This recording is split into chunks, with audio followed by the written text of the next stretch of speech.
다윗의 사람들이 이르되 보소서, 여호와께서 당신에게 이르시기를 내가 원수를 내 손에 넘기리니 내 생각에 좋은 대로 그에게 행하라 하시더니 이것이 그날 이인이다 하니 다윗이 일어나서 사울의 겉옷자락을 가만히 베니라. 그리한 후에 사울의 옷자락 뱀으로 말미암아 다윗의 마음이 찔려 자기 사람들에게 이르되 내가 손을 들어 여호와의 기름 부음을 받은 내 주를 치는 것은 여호와께서 금하시는 것이니 그는 여호와의 기름 부음을 받은 자가 됨이니라 하고 다윗이 이 말로 자기 사람들을 금하여 사울을 해하지 못하게 하니라. 사울이 일어나 굴에서 나가 자기 길을 가니라. 안녕하세요. 박한성 목사입니다. 나는 백색 골퍼를 꿈꾼다 라는 책이 있는데 이 책에서 저자는 이렇게 이야기합니다. 골프를 잘하려면 집중해야 한다는 것은 모두가 다 잘 알고 있다. 그런데 집중하고 있다고 생각하는 순간조차 사실은 집착하고 있을 때가 많다. 이 집중과 집착은 무엇인가의 의식을 모으고 있다는 점에서는 같아요. 그러나 다른 점은 집중할 때는 의식이 목표를 향하고 집착할 때는 욕심을 향한다라는 것이에요. 집중하면 감정이 사라지고 집착하면 감정이 따라옵니다. 불안과 조급함은 스윙을 흔들리게 하고 자신의 스윙 궤도에서 벗어나게 하는 거죠. 집착은 집착하는 것만 보이는 것이고 집중은 초점을 통해 여러 가지를 보는 것이에요. 마치 초보 운전자가 앞만 보고 운전하는 것과 같아요. 우리는 목적지를 향해서 나아가지만 좌우 앞뒤를 살펴가면서 나아가야 하는 것이죠. 오늘 본문에도 집착에 빠진 인물을 만날 수 있어요.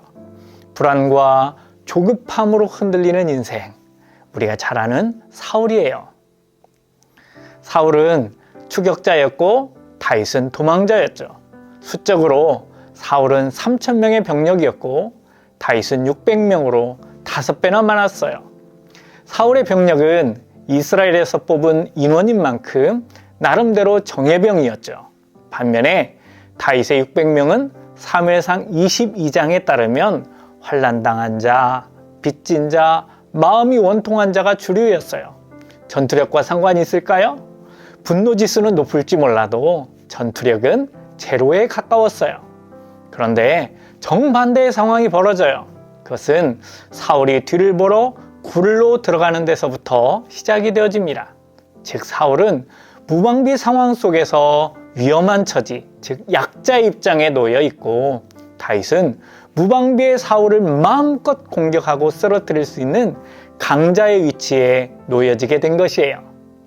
다윗의 부하들은 사울을 무너뜨릴 절호의 찬스라고 다윗을 설득하죠. 4절을 현대인의 성경으로 보실까요? 이때 다윗의 부하들은 이제 당신의 때가 왔습니다. 여호와께서는 원수들을 당신에게 넘겨줄 테니 좋을 대로 하라고 하시지 않았습니까? 지금이 바로 그때입니다. 하고 그에게 속삭였다.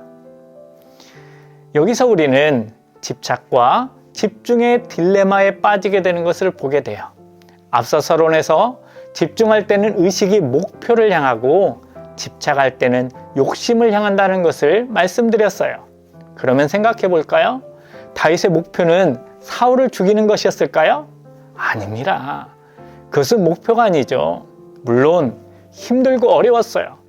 광야 생활, 지긋지긋한 도망자 생활을 끝낼 수 있는 기회를 맞았어요. 그러나 그게 목표일 수는 없어요. 다윗이 골리앗을 죽이는 것은 목표였지만 다윗이 사울을 죽이는 것은 목표가 아니었어요. 사울은 집착이 맞았습니다. 사울은 골리앗을 죽이는 것이나 다윗을 죽이는 것이나 동일한 목표로 인식했다는 거예요.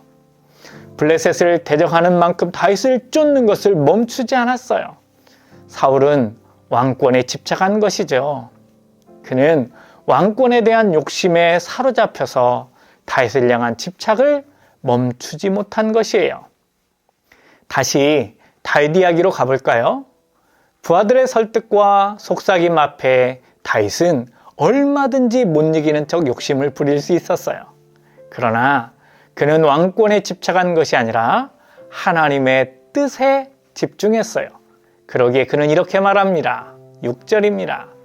자기 사람들에게 이르되 내가 손을 들어 여호와의 기름 부음을 받은 내 줄을 치는 것은 여호와께서 금하시는 것이니 그는 여호와의 기름 부음을 받은 자가 됨이니라. 아멘.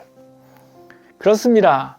그는 죽음의 그림자가 시시각각으로 조여오는 상황 속에서도 자신의 인생에 더 이상 위협과 고통을 주는 요인을 제거할 수 있는 상황 속에서도 하나님의 뜻을 생각했어요. 다윗은 스스로 재판관이 되려고 하지 않은 것이지요. 우리가 보는 드라마나 영화 속에서는 응징자, 심판자를 주제로 한 통쾌한 영화들이 참 많아요. 하지만 다윗은 바로 응징자, 심판자가 되지 않았어요. 그가 집착에 사로잡히지 않은 것은 자신이 하나님이 되려고 하는 것이 아니라 하나님을 섬기는 사람이 되려고 했기 때문이에요. 12절을 보실까요? 여호와께서는 나와 왕 사이를 판단하사 여호와께서 나를 위하여 왕에게 보복하시려니와 내 손으로는 왕을 해하지 않겠나이다. 아멘. 사울은 집착으로 그렇게 괴물이 되어갔어요. 누가 괴물인가요? 사울이 처음부터 괴물이었던 것은 아니에요. 집착이 그를 괴물로 변질되어 가게 만든 것이에요. 우리는 세상에 살고 있지만 하나님 나라의 시민이며 하나님의 영광을 위해 살아가는 존재임을 한시도 잊어서는 안 돼요. 오늘 하루도 목표를 잊어버리거나 잃어버리지 않기를 바라요. 하나님의 갚아주심과 하나님의 사랑이 우리를 향하고 있음을 기억하며 하나님의 사람으로서 멋지게 하루를 살아내는 우리가 되기를 소망합니다. 기도하겠습니다. 사랑하는 주님, 감사드립니다. 우리를 사랑하사 세상을 향한 집착이 아닌 하나님을 향한 집중의 삶을 살도록 인도하여 주시니 감사드립니다. 나에게 주어진 모든 것들을 나를 위한 기회가 아닌 하나님의 뜻을 이루는 기회로 이뤄가도록 인도하여 주옵소서. 우리가 만나는 삶이 우리를 조급으로, 위축으로, 위협으로 다가올 때마다 하나님의 말씀이 생각나게 하시고 가르쳐 주시고 붙들어 주시옵소서. 부활의 행전을 통하여서 우리의 삶의 부활과 살아남을 믿음으로 꿈꾸게 하시고 부활의 주인공들이 다 되도록 은혜 베풀어 주옵소서. 예수 그리스도의 이름으로 기도드리옵나이다. 아멘. 하루를 시작할 때 어려움을 만날 때 말할 수 없는 고민도 주님께 물어요.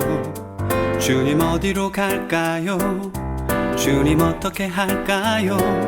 주님 음성을 따라 나는 걸어가지요. 순종의 걸음마다 평안이 깃들고 내가 생각지도 못한 주의 뜻 이루어지니 지쳐있던 내 맘에 새 힘이 솟아나지요. 순종의 기쁨을